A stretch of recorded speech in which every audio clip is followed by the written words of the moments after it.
Now let's turn our attention to China and talk about the mysterious disease that is targeting children. It's a respiratory disease, but it's not clear exactly what is causing it.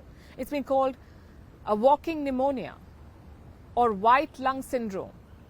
The cases originated in northern China. Beijing is the worst affected city, but other major cities in China are also showing spikes. A hospital in Shanghai, for instance, reported a 175% increase in pediatric visits this month.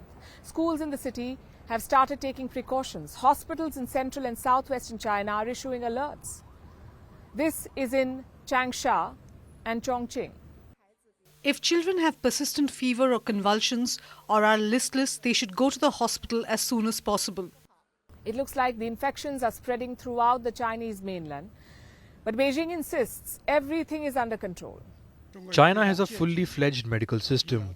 Recently, we have seen some clusters of flu cases among children in certain parts of China. In fact, that is a very common phenomenon in many countries, and in China, that has been put under effective control.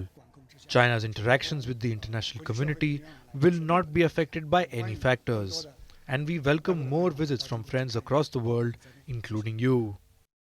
That was the Chinese foreign minister trying to encourage visitors and dispel fears. It's not working though. China is already being accused of a cover-up. Again. Feels like a rerun of the Wuhan virus. Now, whether you believe these reports or not, the rest of the world is being cautious. Take Taiwan, for example. It issued a warning today.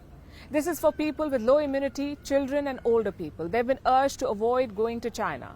Taiwan has also ramped up the production and imports of antibiotics. Domestic production of a pneumonia cure has also been tripled.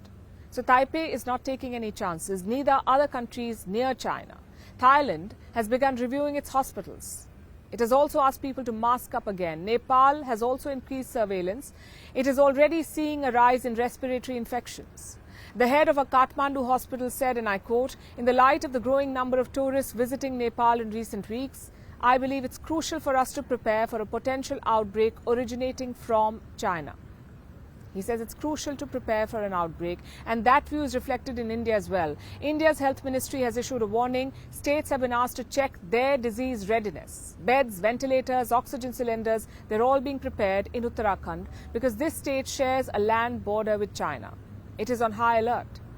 So are the states of Kerala, Karnataka, Haryana, Rajasthan and Gujarat. Maharashtra wants hospitals to ensure that pandemic response systems are functional. There will be an increased surveillance of children who are hospitalized. This is to better understand the outbreak. Meanwhile, reports say international travelers may start getting screened at airports in Maharashtra. This has not been finalized yet, but it is being considered and it makes sense. The cases are on the rise across the world. In Europe, there are reports of a spike in child pneumonia cases. The Netherlands has seen a surge. This is among children under the age of 4. It's similar to the reports from China, even though a direct link has not been established. The World Health Organization says it is investigating, though it seems to have accepted China's explanation.